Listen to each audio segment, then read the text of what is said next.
Ready? Good morning, class. I hope you all are good and healthy. I am Satyam, welcoming you all in this daily 10 to 15 minutes of daily current affair oriented classes. So, I hope कल की class आपको समझ आई हो, काफ़ी interesting class थी क्योंकि कल हमने 10 मिनट्स के अंदर इंपॉर्टेंट बुक्स के बारे में पढ़ा था। ठीक है, सो एक क्विक रिवीजन ले लेते हैं कल की क्लास की। कल की क्लास में हमने किया था इंपॉर्टेंट बुक्स और उनके ऑथर्स के नेम, जिसमें हमने 5 इंपॉर्टेंट पर्सनालिटीज़ के बारे में पढ़ा था, प्लस 2023 और 2024 की जो इंपॉर्टेंट बुक्स हमने उनके बारे में भी कर लिया था। ठीक है, सो आई होप कल की क्लास आपको अच्छी समझ आई हो। नहीं आई हो तो आप सीधी परीक्षा के चैनल पे जाके कल की क्लास को देख सकते हो। ठीक है, so today is our second class और आज की हम क्लास में फोकस करेंगे इंटरनेशनल न्यूज़ के बारे में। अब इंटरनेशनल न्यूज़ अपने आप में एक इंपॉर्टेंट टॉपिक है। क्यों? क्योंकि किसी भी कंट्री का कैपिटल क्या है, किसी भी कंट्री में अगर इलेक्शंस हुए हैं तो वहाँ पे कौन सा न्यू पीएम या फिर प्रेसिडेंट इलेक्ट हुआ है, ये न्यूज़ भी अपने आप में बहुत ही इंपॉर्टेंट हो जाती है और सीयूसीटी एग्जाम में इस तरह की न्यूज़ आ सकती है। ठीक है, सो आज की क्लास में भी हम फोकस करेंगे इसी चीज़ पे। ठीक है, सो बिना किसी देरी के स्टार्ट करते हैं आज की क्लास को। आज की हमारी सबसे पहली न्यूज़ है आया, जैसे कि इंडिया में अभी इलेक्शंस का एटमॉस्फेयर, इन्वायरमेंट सब कुछ क्रिएट हो रखा है। ईडी छापे मार रही है बेसिकली, और इलेक्शंस कमीशन ऑफ इंडिया हर तरफ अपनी सेटिंग्स बिठा रही है क्योंकि इस मंथ, आने वाले मंथ में हमारे यहाँ पे भी इलेक्शंस होने वाले हैं। ठीक है, ऐसे ही इलेक्शंस कुछ बाहर भी होते हैं। सबसे पहली न्यूज़ आज की हमारी है कि आयरलैंड में जो इलेक्शंस टेक प्लेस किए थे वहाँ पे उनके पीएम इलेक्ट हो चुके हैं। तो सबसे पहला जो पीएम यहाँ पे हैं ये है Simon Harris. Simon Harris become the youngest PM of Ireland. अब यहाँ पे दो इंपॉर्टेंट न्यूज़ आती है। पहली इंपॉर्टेंट न्यूज़ की साइमन हैरिस पीएम तो बने पर वो सबसे यंगेस्ट पीएम बने अब तक के, कहाँ के? आयरलैंड के। ठीक है, ये क्वेश्चन कैसा आ सकता है? ऐसे आ सकता है कि आयरलैंड के सबसे यंगेस्ट पीएम कौन है? हमें पता है साइमन हैरिस। ठीक है, या फिर ये भी आ सकता है कि साइमन हैरिस किस कंट्री के यंगेस्ट पीएम बने हैं, तो किस कंट्री के बने हैं? आयरलैंड के।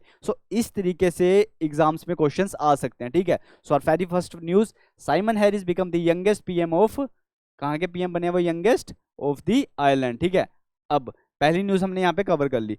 इस न्यूज में एक और चीज इंपॉर्टेंट है कि अगर आयरलैंड के बारे में न्यूज में आया है तो आपसे ये भी तो पूछ सकता है कि भैया आयरलैंड की कैपिटल क्या है। ठीक है, हमें पता होना चाहिए कि आयरलैंड की जो कैपिटल है वो है डुबलिन। यहाँ पे मैं लिख देता हूँ, wait a minute, DUBLIN।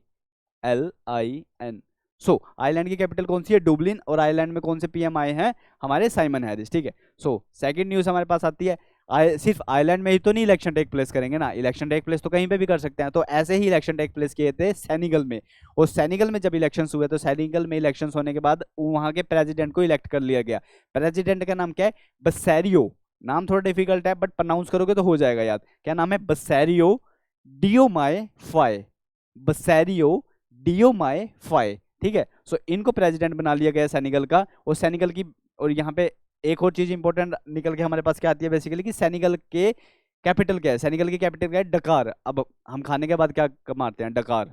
Normal Hindi word है। ठीक है, इससे याद कर सकते हैं सेनेगल की कैपिटल क्या है? डकार। स्पेलिंग लिख लेते हैं, DAK, wait a minute, DAKAR, Dakar. ठीक है, आयरलैंड की कैपिटल डुबलिन और यहाँ पे सेनेगल की कैपिटल डकार। ठीक है, हो गया याद। और साथ में प्रेसिडेंट कौन थे? बसैरियो डियोमाय फाय। ठीक है, उसके बाद हम थर्ड पे चलते हैं। थर्ड में क्या है? जो थर्ड वाला हमारे पास टॉपिक आता है, यहाँ पे आता है कि हमारे इंटरनेशनल रिलेशन फ्रांस के साथ बहुत ज़्यादा अच्छे हैं। ठीक है, बट अभी क्या हुआ है कि फ्रांस और ज़्यादा रिलेशंस, अपनी और ज़्यादा प्रेजेंस इंडिया में करना चाहता है। इसीलिए फ्रांस ने डिसाइड किया कि तेलंगाना, हैदराबाद के अंदर वो अपना एक ब्यूरो एक्स्टेब्लिश करेंगे वहां पे। उस ब्यूरो का नाम है bureau D France. Bureau D France को वो कहाँ पे एक्स्टेब्लिश करेंगे? तेलंगाना, हैदराबाद। ये बहुत इंपॉर्टेंट है। इसमें आपको कीवर्ड सिर्फ ये याद रखने की, ब्यूरो डी फ्रांस एक्स्टेब्लिश, एरो लगा के आगे लिख दो तेलंगाना या फिर हैदराबाद। ठीक है, हमें पता है कि अब फ्रांस है, फ्रांस की तो कैपिटल कौन सी है? सबको पता है फ्रांस की कैपिटल है पेरिस। तो यहाँ पे पेरिस लिख लो कि फ्रांस की कैपिटल होगी पेरिस। ठीक है, तो एक साथ हम दो चीजें लेके चल रहे हैं, साथ में बढ़िया तरीके से हो रहा है। 3 करंट अफेयर हम आपसे पहले कर भी चुके हैं। फोर्थ आ रहा है हमारे पास स्वीडन। स्वीडन एक स्कैंडिनेवियन कंट्रीज है ऊपर, स्वीडन, नॉर्वे, डेनमार्क के ऊपर। अब स्वीडन न्यूज में क्यों आया है? क्योंकि स्वीडन एक नया मेंबर बन चुका है नाटो का। अब नाटो भी अपने आप में एक बहुत ही ज्यादा इंपॉर्टेंट टर्म है। नाटो की फुल फॉर्म है नॉर्थ अटलांटिक ट्रीटी ऑर्गेनाइजेशन। अब ये एक ऑर्गेनाइजेशन है जिसके 31 मेंबर थे स्वीडन 32 मेंबर बन चुका है। तो रिसेंट मेंबर कौन बना है नाटो का? स्वीडन। अब स्वीडन जब इसका मेंबर बन चुका है तो स्वीडन भी एक न्यूज में आ जाता है कि बेसिकली स्वीडन 32nd मेंबर बन चुका है। अब स्वीडन की कैपिटल कौन सी है? स्टॉकहोम्स। बहुत ज्यादा इंपॉर्टेंट चीज है, स्टॉकहोम्स में बहुत ही ज्यादा हेडक्वार्टर्स भी हैं, बहुत ज्यादा जगहों के, जिसके कि हमने शॉर्ट्स भी बनाए हुए हैं। You can also go and check the shorts also. ठीक है, यहाँ पे स्वीडन के बारे में देख लेते हैं। तो स्वीडन की कैपिटल का नाम क्या है? स्टॉकहोम्स। ST, यहाँ पे हम स्टॉकहोम्स की सही स्पेलिंग लिख लेते हैं, स्टॉकहोम्स, STOCK, स्टॉकहोम्स। ठीक है, सो यहाँ पे स्टॉकहोम्स क्या है? इसकी कैपिटल है स्वीडन की। ठीक है, सो इसके बाद हम आते हैं, एक एक इंडिया की न्यूज़ है जो कि इंटरनेशनल न्यूज़ में भी बहुत ही ज़्यादा पॉपुलराइज हो रही है। और ये इस क्वेश्चन पे आप स्टार मार्क मान लो, मैं मार देता हूँ इसके ऊपर star mark, because this is in it self a very much important topic. क्योंकि इंडिया की इंडियन ओलंपिक एसोसिएशन ने यस बैंक के साथ, हमारे बहुत से बैंक हैं इंडिया में, HDFC बैंक है, एक्सिस बैंक है, SBI बैंक है, बट इंडिया के यस बैंक ने और इंडियन ओलंपिक एसोसिएशन ने, दोनों ने हाथ मिला लिए। किसके लिए? जो पेरिस में ओलंपिक्स हो रहे हैं उसके लिए।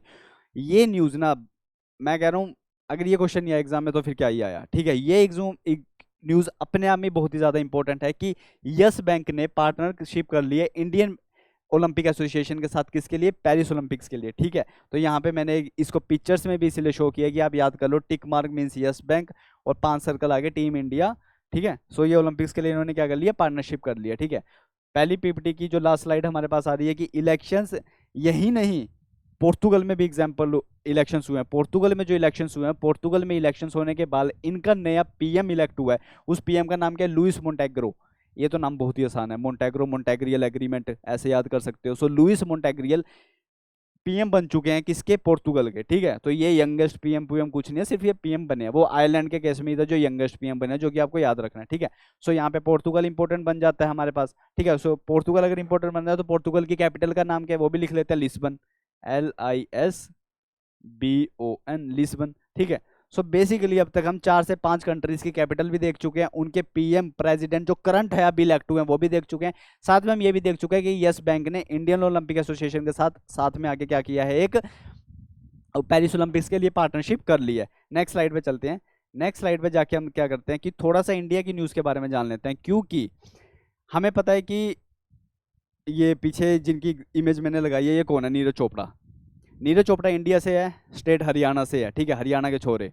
सो ये हरियाणा से बिलोंग करते हैं बेसिकली। इन्होंने, सबको पता है कि 2020 टोक्यो के ओलंपिक्स में ये पहले इंडियन थे जिन्होंने एथलीट में मेडल जीता था। ये बात तो सबको पता है, कॉमन है, ये बहुत पुरानी बात है। मे भी ये न्यूज़ में ना आए, बट न्यूज़ में क्या चीज़ आ सकती है जो कि अभी करंट में न्यूज़ में है? सो करंट में क्या है कि नीरज चोपड़ा को ब्रांड एम्बेसडर के क्वेश्चंस बहुत आ रहे हैं CUCT में। नीरज चोपड़ा को as a brand ambassador select कर लिया गया। किसका? एवरेडी बैटरीज का। हम देखते हैं टीवीज में एवरेडी बैटरीज को, सेल्स आते हैं बैटरीज के, एवरेडी बैटरीज का इनको ब्रांड एम्बेसडर, ये देखो ब्रांड एम्बेसडर इनको एवरेडी बैटरीज का एज अ इलेक्ट कर लिया गया। पुराने ब्रांड एम्बेसडर कौन थे? अमिताभ बच्चन, अक्षय कुमार। अब अमिताभ बच्चन और अक्षय कुमार के क्लब में नीरज चोपड़ा भी आ चुके हैं। ठीक है, अब न्यूज में ये था, आपको क्या याद रखना है कि इनको ब्रांड एम्बेसडर किसका बना लिया गया? एवरेडी बैटरीज का। ठीक है, साथ में देख लेते हैं कि नीरज चोपड़ा की अगर बात हुई है तो नीरज चोपड़ा को कौन कौन से अवार्ड्स मिले हैं, क्या पता एग्जाम में आ जाए, क्या पता आ जाए एग्जाम में। ठीक है, सो एक क्विक रिवीजन ले लेते हैं कि इनको कौन कौन से अवार्ड्स, बेसिकली नीरज चोपड़ा को कौन कौन से अवार्ड्स मिले हैं। ठीक है, सो इनको जो पहला अवार्ड मिला है, ये मिला है परम विकसित सेना सेवा मंडल, परम विकसित सेवा मेडल। पहला मेडल परम विकसित सेवा मेडल, दूसरा विकसित सेवा मेडल। ठीक है, तीसरा ध्यानचंद हमें पता है हॉकी के वो थे, उनके नाम पे ही हमने अवार्ड बनाया था। सो ध्यानचंद्र खेल रत्न अवार्ड इनको मिला था 2021 में। यही नहीं, इनको अर्जुन अवार्ड भी मिला है, अर्जुन अवार्ड इनको कब मिला? 2018 में। 2018 में इनको मिला अर्जुन अवार्ड, और इनको पद्मश्री से भी सम्मानित किया गया। सो एक इंसान और इतने सारे अवार्ड, तो क्यों ना ये पर्सनैलिटी इंपॉर्टेंट हो, क्यों ना ये पर्सनैलिटी के बारे में एग्जाम में ना पूछा जाए। ठीक है, तो ये वेरियस अवार्ड्स है, you can also go through this awards. Plus आप देख सकते हो कि ये न्यूज़ में क्यों था, क्योंकि इनको ब्रांड एम्बेसडर बना दिया गया। अब हम चलते हैं अगली न्यूज़ पे। अगली न्यूज़ आती है सऊदी अरेबिया। अब इस न्यूज़ को याद कैसे किया जाए? हमें पता है कि सऊदी अरेबिया में वुमेन्स को लेकर कुछ ज़्यादा ही स्ट्रिक्ट कानून है, बट उनके कानून कैसे भी हो हमें क्या। अब उनके जो कानून हैं इसकी वजह से क्या हुआ था कि वहां से कोई भी मिस यूनिवर्स में पार्टिसिपेट नहीं किया था। सो ये फर्स्ट टाइम ऐसा हो रहा है कि उन्होंने थोड़ा लिबरल हुए हैं वो, और सऊदी अरेबिया पहली बार मिस यूनिवर्स पीजेंट में क्या कर रहा है, वो टेक प्लेस कर रहा है। सो अगर वो मिस यूनिवर्स में कर रहा है तो हमें पता है कि मिस यूनिवर्स एक लेडी ही बनती है। सो सऊदी अरेबिया को रिप्रेजेंट कौन कर रही है, वो लेडी, वो रेडी कर रही है रूमी अलकुआ तानी, रूमी अलकुआ तानी, अलकुआ तानी, ठीक है। सो नाम थोड़ा सा वैसा है बट आप याद रख सकते हो रूमी। आप सिर्फ रूमी भी याद रख लोगे तब भी बहुत है, एलिमिनेट तो कर पाओगे ऑप्शंस को, रूमी। सो सऊदी अरेबिया से रूमी पार्टिसिपेट करेगी किसमें, मिस यूनिवर्स में, राइट, डन। अब यहाँ पे सऊदी अरेबिया का नाम है तो सऊदी अरेबिया की कैपिटल भी देख लेते हैं बेसिकली क्या होती है। तो सऊदी अरेबिया का कैपिटल का नाम है रियाद। क्या नाम है, रियाद, RIYADH, रियाद। इनकी कैपिटल का नाम क्या है, रियाद, ठीक है। सो अगली पीपीटी पे चलते हैं। सो टिल नाउ हमने इंटरनेशनल न्यूज़ काफ़ी कवर कर चुके हैं, और साथ में हमने इंडिया की एक ग्रेट पर्सनालिटी नीरज चोपड़ा के बारे में भी हम पढ़ चुके हैं, ठीक है। सो जैसे कि मैंने बोला था कि कल हमने बुक्स एंड उसके ऑथर्स के बारे में एक लेक्चर स्टार्ट किया था। सो मैं नहीं चाहता कि एक ही लेक्चर्स में इतने बुक्स ऑथर आ जाए कि आप भी बोर हो जाए, ठीक है। सो डेली कुछ ना कुछ बुक्स भी लेके चलेंगे हम साथ में, जो जो इंपॉर्टेंट है एग्जाम पर्सपेक्टिव से। कल बेसिकली पूरा का पूरा लेक्चर बुक्स पे था, आज भी कुछ इंपॉर्टेंट बुक्स है, 2 या 3 बुक्स है जो कि मैं आपके लिए लेके आया हूँ। सो पहली बुक जो इंपॉर्टेंट है वो है संजीव सन्याल की। अब जो संजीव सन्याल जी हैं, इन्होंने जो बुक लिखी थी वो लिखी थी रेवोल्यूशनरीज के बारे में, the story of how India वोन इज फ्रीडम, इंडिया फ्रीडम कैसे जीता है। सो अगर कोई भी आज के टाइम में पुराने हमारे हिस्ट्री को उठा के बुक लिखता है तो वो बुक इंपॉर्टेंट बन जाती है, ठीक है। सो हमें क्या याद रखना है, ऑथर का नाम क्या है, संजीव सन्याल। बुक कौन सी लिखी है इन्होंने, the story of how India वोन इट्स फ्रीडम। सेकंड हमारे पास आते हैं शशि थरूर, सब ने इनका नाम सुना होगा, शशि थरूर। शशि थरूर जी ने जो बुक लिखी है वो लिखी है अंबेडकर जी के बारे में। अभी हमें पता है कि अंबेडकर जयंती भी आने वाली है, 14 अप्रैल की है। सो अंबेडकर जयंती भी आने वाली है अभी, और एग्जाम्स भी आपका आने वाला है, ठीक है। सो ये बुक ऑल्दो 2023 में लिखी गई थी, बट ये बुक इंपॉर्टेंट है क्योंकि पिछले साल की ही है और एक साल के करंट अफेयर आपके न्यूज़ में आते हैं। सो 2023 में अंबेडकर लाइफ लिखी गई थी, किनसे, शशि थरूर के बारे में। उसके बाद हमारे पास आता है ऑथर थॉमस मैथ्यू। अब एक बाहर के बंदा, अगर कोई फॉरेनर इंडियन, किसी इंडियन पर्सनालिटी के बारे में बुक लिख दे तो वो भी इंपॉर्टेंट हो जाती है। सो यहाँ पे थॉमस मैथ्यू जी ने बुक लिखी थी हमारे रतन जी के बारे में, रतन एन टाटा के बारे में, उनकी ऑथोराइज्ड बायोग्राफी लिखी थी, ठीक है। सो ये तो करंट न्यूज़ में था 2023 2024 में जो भी बुक्स लिखी गई है, ठीक है। साथ के साथ आपको पता है कि हम एक ग्रेटर पर्सनैलिटी लेके चलते हैं बाहर की। कल हमने गांधी जी, रविंद्रनाथ टैगोर, नेहरू जी के बारे में किया था, आज हम करते हैं हमारे APJ अब्दुल कलाम के बारे में। अब अब्दुल कलाम जी एक ऐसी फेमस पर्सनैलिटी, अब्दुल कलाम जी, जिन्होंने बहुत सी बुक्स लिखी हैं, ठीक है, बट कुछ ऐसी इंपॉर्टेंट बुक जो कि एग्जाम्स में आ सकती है। अब APJ अब्दुल कलाम ने हमेशा, आपने उनके लेक्चर्स भी देखे होंगे जो कि वो मीडिया में जाके इंटरव्यू देते हैं, वो भी देखे होंगे कि वो हमेशा यूथ को बोलते हैं कि तुम अपना एक हायर पोटेंशियल दिखाओ और आप कुछ भी अचीव कर सकते हो। तो इनकी जो सारी की सारी बुक्स है ना, वो इसी रोड मैप पे है, और इनको याद करने की मैं आपको ट्रिक भी बताऊंगा। सो जैसे कि इनकी पहली बुक हमारे पास आती है विंग्स ऑफ फायर, दूसरी किताब आती है इग्नाइटेड माइंड्स, तीसरी बात आती है माई जर्नी, ठीक है। अब आप याद कर सकते हो अंबेडकर साहब जी का इग्नाइटेड माइंड, मतलब अंबेडकर साहब जी का इतना ज़्यादा दिमाग था कि उन्होंने अपनी जर्नी शुरू करी। जब उन्होंने जर्नी शुरू करी तो उनका एक टर्निंग पॉइंट आया, बुक का नाम भी है टर्निंग पॉइंट। अब जब वो टर्निंग पॉइंट आया, टर्निंग पॉइंट कब आया, इंडिया 2020 में, इंडिया 2020 भी एक बुक का नाम है। और जब वो टर्निंग पॉइंट आया इंडिया 2020 में तो वो एक यूनिक बन गए, तो यू एंड यूनिक भी एक बुक का नाम है, ठीक है। सो इसको आप ऐसे याद कर सकते हो, my journey, turning point, India 2020, you are unique, ignited minds and wings of fire, ठीक है। सो इससे आप आराम से इसको क्या कर सकते हो, याद कर सकते हो। सो बेसिकली आई होप आज का लेक्चर आपको समझ आया हो, और ऐसे ही हमारे साथ जुड़े रहिए अगली और वीडियोज़ के लिए। अगले लेक्चर्स में हम बहुत ही ज़्यादा इंपॉर्टेंट हेडक्वार्टर्स करेंगे कि किस किस इंपॉर्टेंट इंटरनेशनल एजेंसीज के जो जो हेडक्वार्टर्स है उनके बारे में करेंगे, और साथ के साथ आप शॉर्ट्स भी देखते रहिए। अगर आपको 30 सेकंड्स में एक बेस्ट नॉलेजेबल आपको अपनी नॉलेज बढ़ानी है, और उसके लिए आप शॉर्ट्स भी देखते रहिए, साथ में वीडियो देखते रहिए। आई होप आज का लेक्चर आपको समझ आया हो। So thank you, have a nice day.